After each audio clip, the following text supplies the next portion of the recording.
3, NPKC, 4, therefore, NC. Following Tom, let us call this the argument. The Molinist reply to the argument, say many, is to deny that accidental necessity is closed under entailment, to deny then that the argument is valid. Tom argues with customary skill that that's not quite right. There are many ways of construing the notion of accidental necessity, and different ways of construing it will elicit different responses from the Molinist. On some ways of construing it, the Molinist will deny that accidental necessity is closed under entailment. On other ways of construing it, not so. She'll deny some one or other of the premises of the argument. So it's not right that the Molinist reply to the argument is to deny the closure of accidental necessity under entailment. There are a variety of Molinist replies to the argument, depending on the notion of accidental necessity in play. Such is the central suggestion of Tom's paper, to which I respond, yea and amen. I'm persuaded. Since I have no beef with the main suggestion of the paper, let me raise some complaints about a couple of its subsidiary points. So, section 2 on Tom's counterexample to closure.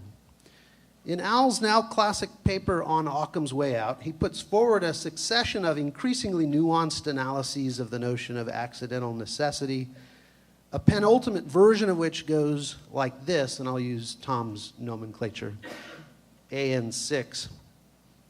X is accidentally necessary at T if and only if X is true at T, and it is not possible both that X is true at T and that there exists an action A and an agent S, such that 1, S has the power at T or later to perform A, and 2, necessarily, if S were to perform A at T or later, then X would have been false.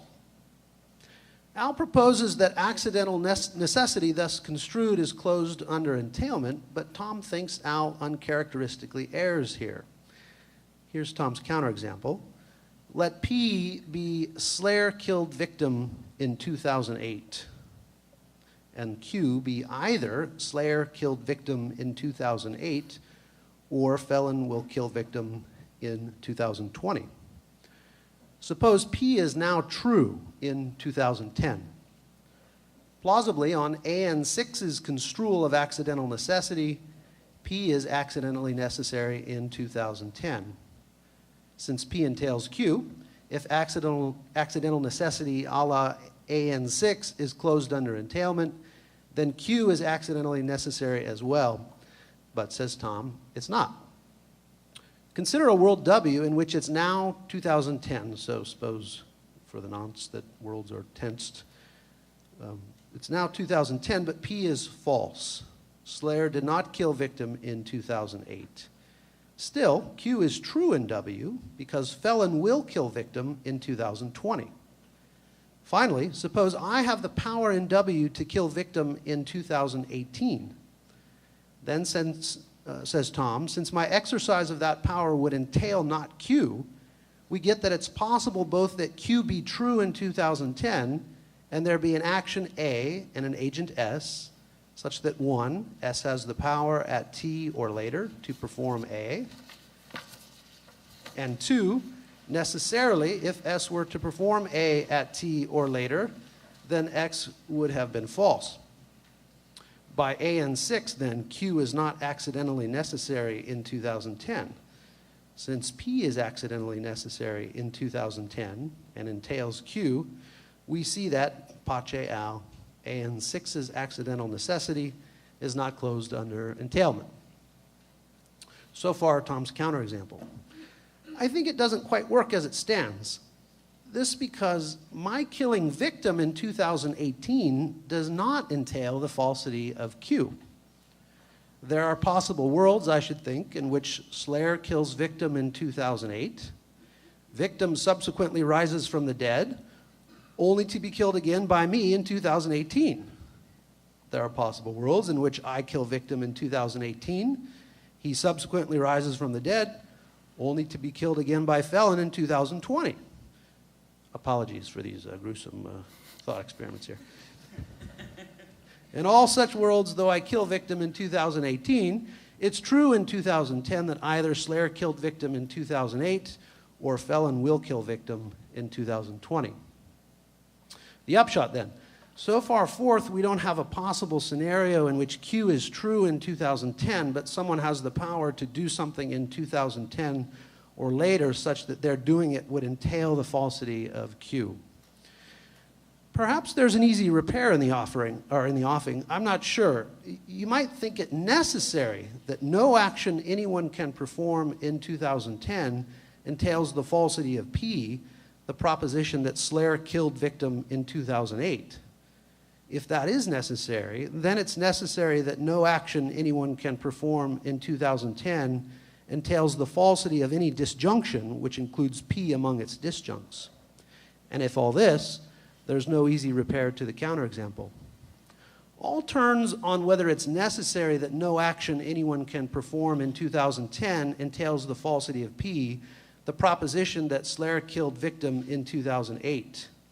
I suspect that is necessary, but it turns on subtle issues about what counts as an action, issues we've no time to explore. Part 3 then, an intuitively appealing account of accidental necessity. Near the end of the paper, Tom puts forward an account of accidental necessity he thinks deserves more respect than it customarily receives. As a first approximation, he suggests AN8, X is accidentally necessary at T if and only if X is true at T and there is no action A and person S, such that if S were to perform A, then X would have been false. This is an intuitively appealing notion of accidental necessity, says Tom. Plausibly, it's this notion or something close to it that people have in when they think about accidental necessity. Al mentions it on Occam's Way Out, but rejects it as inadequate to our, quote, deep intuitive beliefs about the asymmetry of past and future, the fact that the future is within our control in a way in which the past is not. Given accidental necessity a la AN8, there will be far too few contingent propositions about the past, such that we have any reason to think them accidentally necessary. It's possible, for instance, that there be actions A within my power, such that were I to perform A, it would have been false that Abraham existed. It's possible that there be actions A within my power, such that were I to perform A, it would have been false that the Peloponnesian War occurred. Since these are paradigm cases of features of the past that are intuitively fixed, accidentally necessary, no longer within our control, AN8 does little to illumine our deep intuitive beliefs about the fixity of the past. But Tom thinks it unclear that such cases pose a problem for AN8. For note the language Al uses to introduce these cases. It is possible, though no doubt unlikely, that there is something you can do such that if you were to do it, then Abraham would never have existed. It is possible, though no doubt monumentally unlikely, that there is something you can do such that if you were to do it, then the Peloponnesian War would never have occurred. And if Al is right that it's monumentally unlikely that we have counterfactual power over whether Abraham existed or whether the Peloponnesian War occurred, then, says Tom, we have reason to think that propositions about Abraham's existence and the Peloponnesian War are accidentally necessary according to AN8, and AN8 isn't suspect for the reasons Al suggests. I'm not sure, though. Suppose you're a Molinist, think there are counterfactuals of creaturely freedom, and that it's at least possible that on the basis of God's middle knowledge of these from eternity past, had he known you'd raise your hand just now, though in fact you don't, he'd have done things slightly differently in the past. He'd have prevented some event or refrained from creating some object, the like of that. You think that possible. What should you think then about the probability of that on your background evidence? Is there some bit of your background evidence on which it is unlikely that had you raised your hand just now, God would have arranged the past furniture of the universe slightly differently than he in fact did?